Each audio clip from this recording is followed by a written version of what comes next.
has all the size and length is drooled upon from the NFL scouts. So it's going to be a tough challenge for us, but we're excited about the opportunity to play against a guy that is a Biletnikoff finalist. So our guys are fired up for this opportunity. Obviously, it's hate week here, and if we have to get guys excited and enticed about this game, then maybe they chose the wrong place to go to school. But for the guys last year to lose 59-23, that's the emphasis. We lost 59-23 for 500 yards passing. T-Mac had a large chunk, if not half of those passing yards. So that's the focus this week. We're taking this game very seriously. How ready do you think your quarterbacks are for that challenge going against a guy like T-Mac? Week in and week out, we're ready to prove the naysayers wrong. Coming into the season, we felt that as a group, we had a lot of guys that were on paper unproven, and probably a weaker link of this team just on paper entering the season. So we've exceeded expectations, but all of that is redundant if we don't perform this week, So, eyes on the prize. We're 12 weeks in, this is the final week we have to finish. Have you noticed anything that they do to maybe move him into different formations on the offense and maybe try and exploit some defenses? Have you noticed anything like that? Yeah, obviously, the target rate is pretty much 4-to-1. Every 4 targets T-Mac gets, the other receivers get 1 target. So we got to take care of, we can't fall asleep when we're guarding anybody other than number 4. But we understand that they're going to want their athlete to touch the ball early and often. Are there any challenges to when they do move him into some of those different spots that you guys have to maybe be aware of? Not necessarily from a game planning standpoint. They do a great job of lining them up in the slot, lining them up outside, just putting them in motion, trying to, create conflicts in the defense, get people in conflict to get them the football. So, as big as he is, he's going to stick out like a sore thumb. We're going to be mindful of where he is at all times. Does that bring you any similarities to what you guys do with Tyson to try and move him into different situations? Absolutely. And we have exceptional getting work in with Jordan Tyson, who's proved himself to be one of the best wide receivers in the country. So for us to have that type of competition from a Monday through Friday standpoint, from a spring ball standpoint, when these guys have arrived, iron has really sharpened iron, and I believe Tyson would be complimentary to our cornerbacks as well as we're complimentary to Jordan Tyson. But when you build a roster, you have to have these type of competition in a practice setting. Saturday should be easy if we build Arizona State the right way, because we're going to recruit elite level talent, especially from a skill guy standpoint. So to go against Jordan Tyson every single day of practice, to see how Coach Arroyo use him, has definitely equipped us to face this challenge against the Wildcats Saturday. You talked about some of those indicators and stuff for the players to kind of see that you guys have pointed out during the week. Does that make it a little bit easier for them to identify those? It's now they've seen Tyson kind of do similar things to what T-Mac have done during the season? Absolutely. We want guys to, obviously understand their alignment, their keys, their reads, their techniques, but at the same point, you have to play football at some point. So we give everybody the tools that they need to be successful. But hey, guys, you guys have to do this at an exceptional level, 3 seconds over and over and over. And that's the villain hero complex of playing corner. You play 80 snaps a game, you could be really good for 77 of them, but 3 of them cost us the game, and now you're the villain. So just having guys detail every single snap counts, and to be out there and have a ninja mindset, because you might only have 5 opportunities out of 80 to really affect the game.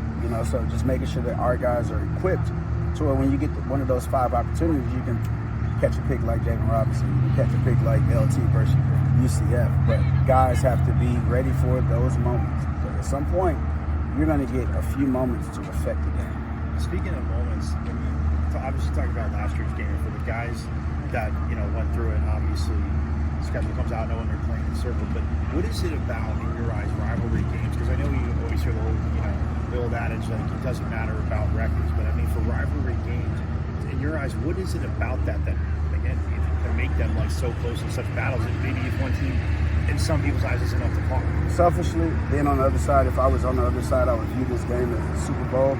I would see that Arizona State has a lot to play for, and I would love to put that fire out. So we understand that the target is on our back. Those guys don't have to play a postseason game, so this is the icing on the cake to their season. So why not? Why not go all in this game? So you got to fear the team with nothing to lose. We got a lot to lose, so we got to protect that. Your defense has answered, just in the secondary, like you said, going up against battles, answering questions every week. Their growth as a unit, what have you seen from them? And guys? How much more confidence do you see in them from, say, the beginning of the season until now? Yeah, going into this season, it's all been about moments. It's all been about, I've been in the Big 12 for a majority of my career. In the Big 12, it's going to be a league of parity. It's going to be a league of second half finishes. You're going to have to put the game away. So I think us having early success, finishing games, closing games, having that triumph creates more buy-in, creates confidence as a unit. So as we kind of snowball those wins together, guys are kind of looking around and getting confident and saying, hey, we can do this. Let's not loosen up, let's tighten it up. So each week we've been able to tighten these guys up because we're hungry. What better motivation than no guys on the all-conference team preseason? What better motivation than to be picked last in the conference? To fast forward now, week 12, with all the, opportunity of where we can go as a team from here.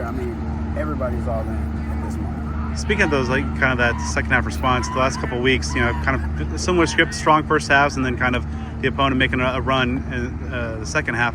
What are some of the underlying causes you've identified, or maybe some of the things that you guys can do to have a more consistent 60 minutes? Yeah, I think we got to finish guys. I think we've done a great job of starting fast, and it's about what do we do when we start fast? Do we play a little bit conservative and try to worry about winning and losing instead of doing what we did to get up 21-3, instead of doing what we did to get up to a big halftime lead? A part of that is, growth in that process and that experience. And, we want to put teams away. We don't want to get in a position where we consistently get up on guys and then we're holding on to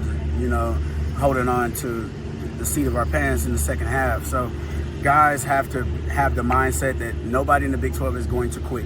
The Big 12, look across the league. There's so many different tiebreaker scenarios, and a lot of guys with 3 losses and 2 conference losses. It's a lot of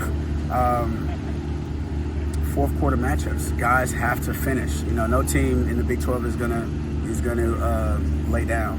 So this week is another matchup with a team that should be fired up to play us. It's a team that's gonna give everything they've got, because guess what? There's no football for those guys after Saturday, so why not give it everything they've got? So we understand the environment that we're going into is going to be a hostile environment that we're prepared for. We just have to take care and play Arizona State's best football.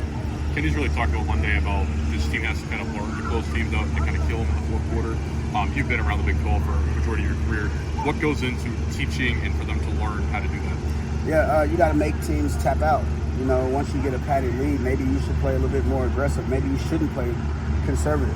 So we as coaches got to figure that out. And we trust Coach Ward and the process of game planning against teams. And it's up to the players to execute in those moments.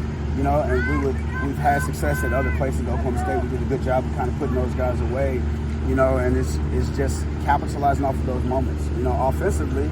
If we catch that touchdown and go up 28-3, maybe that takes their soul. Maybe that creates quit and more doubt on the opposing team. But to keep teams in the lead and keep teams at grasp 2-3 possessions, maybe they continue to have hope. Yeah. But once you go up, we start fast on some teams. We go up to a commanding lead in the second half. Some teams may quit and put their foot off the gas. When I was at Texas, we had the mantra at Texas: you have to make Big 12 teams tap.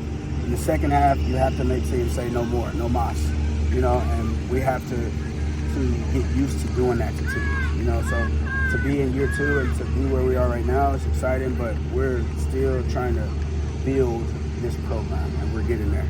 So many new faces on this team. Kenny mentioned, some of the efforts that you and the coaching staff are doing to get them to understand the importance of the rivalry to the program, to the state at large.